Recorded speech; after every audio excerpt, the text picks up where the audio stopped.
Hello student, कैसे हैं आप। आज मैं आपके लिए लेकर आया हूँ हेरिडिटी एंड एवोल्यूशन के 25 मल्टीपल चॉइस क्वेश्चंस जो कि बोर्ड एग्ज़ाम्स के लिए बहुत ही इम्पॉर्टेंट हैं। तो आज चलिए शुरू करते हैं जेनेटिक टॉपिक के इम्पॉर्टेंट क्वेश्चंस कौन कौन से हैं। तो जैसा कि आप स्क्रीन पे देख रहे हैं, बायो एक्सपर्ट आज़ाद सर, मैं आज आपको हेरिडिटी एंड एवोल्यूशन चैप्टर्स के मल्टीपल चॉइस क्वेश्चन डिस्कस करूँगा। तो आपकी स्क्रीन पे पहला क्वेश्चन आ रहा है, who is known as the father of genetic. Father of genetic किसको कहा जाता है? George John Mendel, Robert Hooke, Robert Brown और नन। तो इसका करेक्ट ऑप्शन है option number A, George John Mendel. क्या है भाई? इसका आंसर है जॉर्ज जॉन मेंडल। तो याद रखिएगा, और ये है और इसका ऑप्शन जो है जॉर्ज जॉन मेंडल इसका है करेक्ट ऑप्शन है। ठीक है भाई, दूसरे क्वेश्चन की ओर चलें। Botanical name of a garden pea, यानी मटर का बोटेनिकल नेम क्या होता है? यहाँ पे ऑप्शन 3 दिए हैं, पाइसम सटाइवम और सब जगह पाइसम सटाइवम ही तीनों जगह लिखा है। पर देखिए यहाँ पर पाइसम सटाइवम दिया है, कैपिटल में पी है या एस स्मॉल में, यहाँ दोनों ही स्मॉल में और यहाँ एक कैपिटल में पूरा है एक पूरा। तो यहाँ पर ए वाला ही ऑप्शन सही होगा, क्योंकि ए जो है वो बाइनोमियल नॉमेनक्लेचर को फॉलो कर रहा है। क्योंकि कैरोलस लिनियस ने कहा था कोई भी जो बोटेनिकल नेम जूलॉजिकल नेम होगा वो पहला नाम क्या होगा? जीनस होगा, दूसरा नाम स्पीशीज़ होगा। तो जीनस वाले नाम कैपिटल लेटर से, स्पीशीज़ वाले नाम स्मॉल लेटर से लिखे जाते हैं, पर सारे कैपिटल में नहीं लिखे जाते हैं। तो इसलिए इसका ऑप्शन जो हो जाएगा वो क्या हो जाएगा भाई? ऑप्शन ए हो जाएगा इसका करेक्ट आंसर। यानी करेक्ट आंसर कौन सा हो जाएगा भाई? करेक्ट आंसर हो जाएगा आपका ए, पाइसम सटाइवम जो है वो इसका करेक्ट आंसर है। तो ये याद रखिएगा भाई, पाइसम सटाइवम।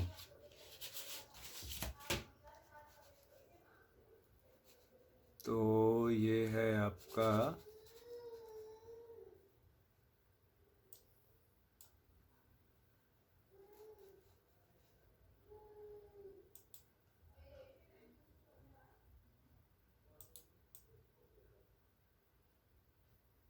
पाइसम सटाइवम जो है ये इसका करेक्ट आंसर है। चलिए नेक्स्ट क्वेश्चन की ओर बढ़ते हैं। How many laws given by Mendel. Mendel ने कितने लॉ दिए थे, कितने लॉ बताए थे? ऑप्शन ए है 3, ऑप्शन 2 है, मतलब ऑप्शन 4 है और 6 है। तो ये 4 ऑप्शन आपको दिख रहे हैं। तो इसका करेक्ट ऑप्शन है ऑप्शन नंबर 3, मतलब ए का जो नंबर दिया है 3। मेंडल ने 3 लॉ दिए थे, law of dominance, law of segregation और लॉ ऑफ इंडिपेंडेंट असॉर्टमेंट। तो करेक्ट आंसर है ए, यानी क्या हो जाएगा? 3 हो जाएगा इसका आंसर। ये करेक्ट ऑप्शन है। नेक्स्ट क्वेश्चन नंबर हम लोग 4 की ओर चलते हैं। जैसा कि आपको दिख रहा है, Mendel work was rediscovered by. Mendel ने जो अपने एक्सपेरिमेंट किए थे उनके मरने के बाद किसने उनके एक्सपेरिमेंट को रीडिस्कवर्ड किया था? तो ऑप्शन है ह्यूगो डिवेरिस, कार्ल कॉरेन, टैशमक, ये 3 लोग थे, या बैटसन थे, option B, option C Punnett, या डी नन। तो इसका करेक्ट ऑप्शन है ह्यूगो डिवेरिस, कार्ल कॉरेन और टैशमक। तो इसका करेक्ट आंसर जो हो जाएगा वो आपका क्या हो जाएगा भाई? ह्यूगो डिवेरिस और कार्ल कॉरेन और टैशमक, ये 3 लोग थे जिन्होंने मेंडल के वर्क को रीडिस्कवर्ड किया था।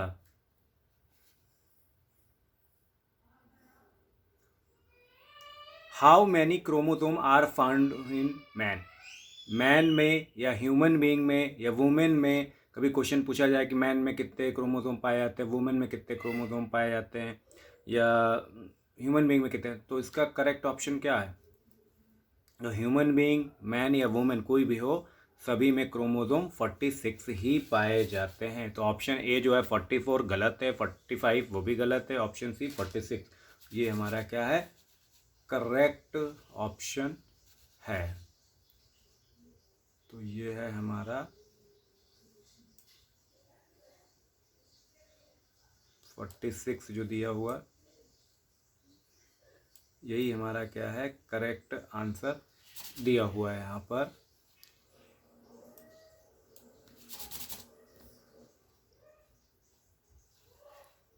तो ये याद रखिएगा, ऑप्शन जो है आपका 46 है इसका आंसर। ठीक है भाई। नेक्स्ट क्वेश्चन की ओर हम लोग चलते हैं, क्वेश्चन नंबर 6 की ओर। जो क्वेश्चन नंबर 6 यहाँ पर दिया है आपके, number of chromosome in zygote. तो भाई जाइगोट में कितने क्रोमोसोम होते हैं उसकी बात करी जा रही है यहाँ पर। तो नंबर ऑफ क्रोमोसोम जो होते हैं, जाइगोट जो होता है, जब male gamete female gamete fuse करता है, तो मान लेते हैं अगर मेल के पास n नंबर ऑफ हैप्लॉइड है, फीमेल भी हैप्लॉइड है, दोनों मिलकर डिप्लॉइड बन जाते हैं, तो क्या हो जाता है, 2x हो जाते हैं। तो इसका ऑप्शन डी है करेक्ट आंसर। ठीक है। तो ये 3x, xx और 4x जो है ये रॉन्ग है, 2x ही इसका क्या है, करेक्ट आंसर है। नेक्स्ट क्वेश्चन है, which is the nearest member of human in evolutionary history।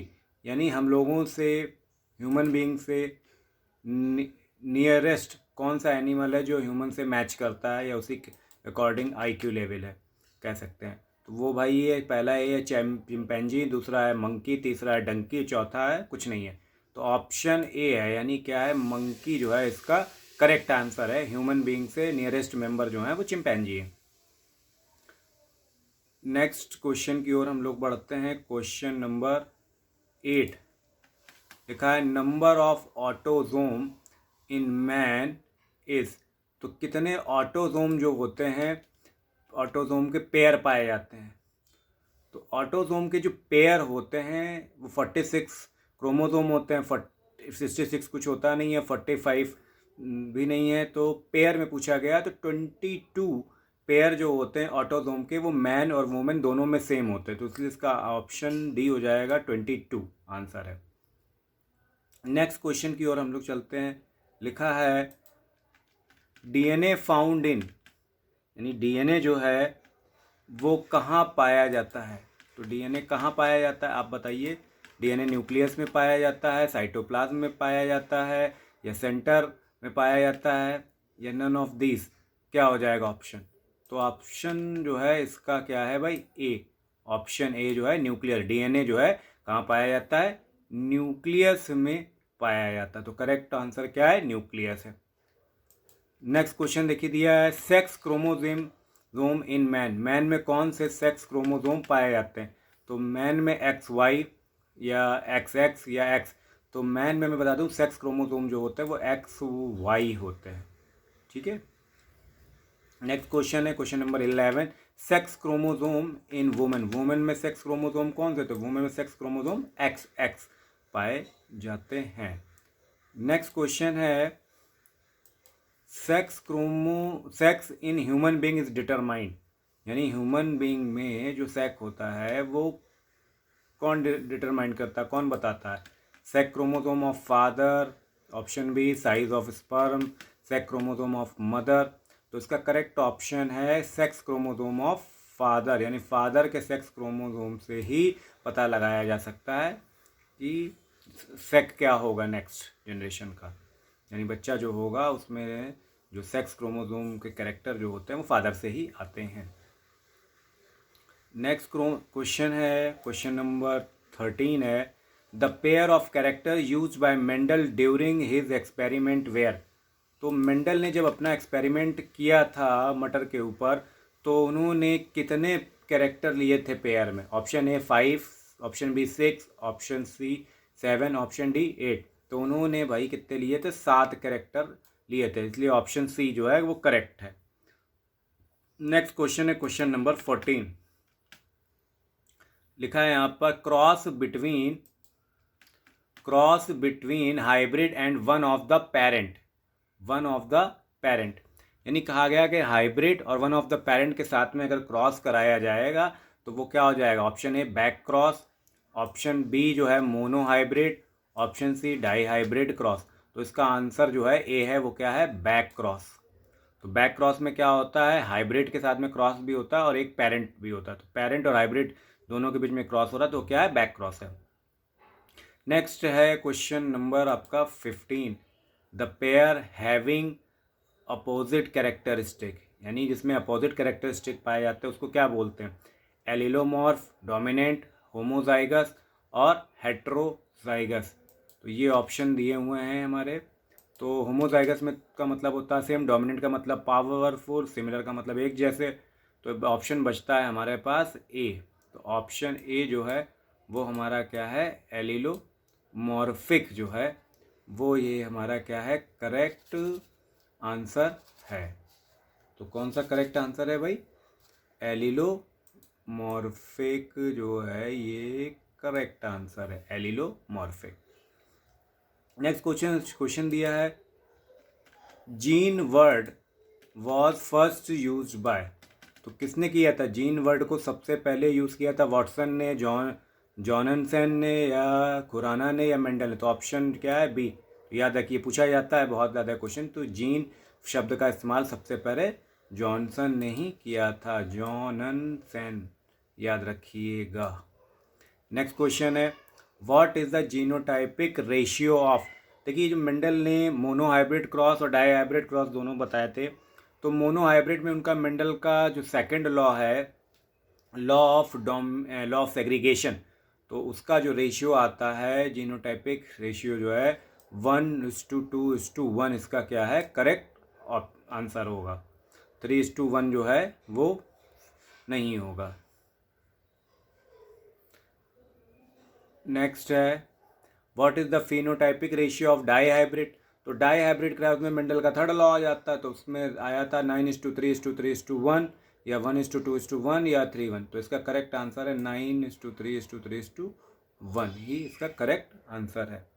Next है, which of the following genotype represent pure round sheet, यानी जीनोटाइपिक क्या प्योर राउंड शीट कौन रिप्रेजेंट करता है, capital R, T small T, capital T small T, या none. तो इसका correct answer हो जाएगा कैपिटल आर, क्योंकि राउंड शीट है, जीनोटाइप में प्योर फॉर्म जो है कैपिटल आर से आता है। Next, all dissimilarities of characteristics, all dissimilarities of characteristic between member of the same species are called, क्या होता है कभी कभार पेरेंट के और बच्चों के कैरेक्टर में कुछ डिफरेंस आता है, डिसिमिलरिटीज़ आ जाती हैं जो मैच नहीं करती हैं, तब वो क्या कहलाता है, वेरिएशन कहलाता है, या हेरिडिटी कहलाता है, या आपका म्यूटेशन कहलाता है आंसर, या नन ऑफ द। तो सही आंसर क्या है, वो वेरिएशन कहलाता है। हेरिडिटी में तो क्या होता है, कैरेक्टर ट्रांसफ़र हो जाते हैं, और म्यूटेशन में चेंज आता है। तो यहाँ पे वेरिएशन में डिसिमिलरिटीज़ जब आती हैं तो वेरिएशन होता है, डिफरेंस आता है। नेक्स्ट क्वेश्चन यहाँ पे देख रहे हैं आप लोग, दिया है क्वेश्चन है आपका कि author of the book origin of species of natural selection, यानी जो बुक लिखी गई है the origin of species of natural selection, तो ये जो है the origin of species by natural selection या ऑफ नेचुरल सिलेक्शन जो है, ये चार्ल्स डार्विन की किताब का नाम है भाई, याद रखिए। ये बुक किसने लिखी है, चार्ल्स डार्विन ने लिखी है, लैमार्क और ह्यूगो डे वेरिस ने नहीं लिखी, इसलिए करेक्ट ऑप्शन क्या है, चार्ल्स डार्विन है। नेक्स्ट क्वेश्चन है आपका, the author of the book Philosophie Zoologique is, तो फिलोसफिक जूलॉजिक नाम की जो बुक है ये किसने लिखी हुई है, तो ये आपको बताना है। तो ऑप्शन ए है भैया Mendel, option B Darwin, option C Lamarck, option 4 जो है वो आपका कुछ भी नहीं है इसमें से। तो बताइए कौन सा, गेस करिए, कमेंट करिए, जल्दी बताइए क्या है इसका आंसर। तो इसका करेक्ट आंसर क्या है भाई, लैमार्क। लैमार्क की बुक का नाम था फिलोसफिक जूलॉजिक, ये याद रखिएगा, बहुत ही इंपॉर्टेंट क्वेश्चन है, बहुत ज़्यादा पूछा जाता है 10th और 12th के बोर्ड एग्जाम में। Next, author of the book the origin of life, ये जो बुक है ये किसने लिखी है? लैमार्क की बुक का नाम तो फिलोसफिक जोलॉजी, तो लैमार्क तो नहीं होगा। बचा क्या? ए आई ओपेरियन या बोथ। तो इसका करेक्ट ऑप्शन है आपका ए आई ओपेरियन जो है इसका करेक्ट है। नेक्स्ट है, नेक्स्ट दिया है कि Stanley Miller under the guidance of. तो स्टेनले मिलर जो थे किसके अंडर में भाई गाइडेंस ले रहे थे? रॉबर्ट ब्राउन के, हेराल्ड यूरे के, या दोनों के? तो करेक्ट ऑप्शन क्या है भाई इसका? हेराल्ड यूरे इसका क्या है? करेक्ट आंसर है। ठीक है, तो लास्ट क्वेश्चन है हमारा, in Stanley Miller experiment with the gaseous में, जो स्टेनले मिलर ने जो अपना एक्सपेरिमेंट किया था उसमें 3 गैसें थी, मीथेन, अमोनिया, हाइड्रोजन। तो इसका रेशियो क्या था? 2:1:2 था, 1:1:2 था, या 3:2:1 था, या कोई नहीं था? तो इसका आंसर है भाई 2:1:2। ये करेक्ट रेशियो जो था स्टेनले मिलर के एक्सपेरिमेंट का था। तो स्टूडेंट ये जो मैंने आपको 25 सेलेक्टिव क्वेश्चंस हैं MCQ के, ये आपको बहुत ही इम्पॉर्टेंट हैं बोर्ड एग्ज़ाम्स के लिए और प्लस एज वेल एज आपके कंपटीशन एग्ज़ाम्स के लिए। तो इनको बहुत अच्छे से आप रिवाइज़ करिएगा। और मेरी ये वीडियो आपको MCQ की कैसी लगी प्लीज़ मुझे कमेंट करके बताएं, और मुझे बताएं नेक्स्ट आपको MCQ किस टॉपिक पर चाहिए।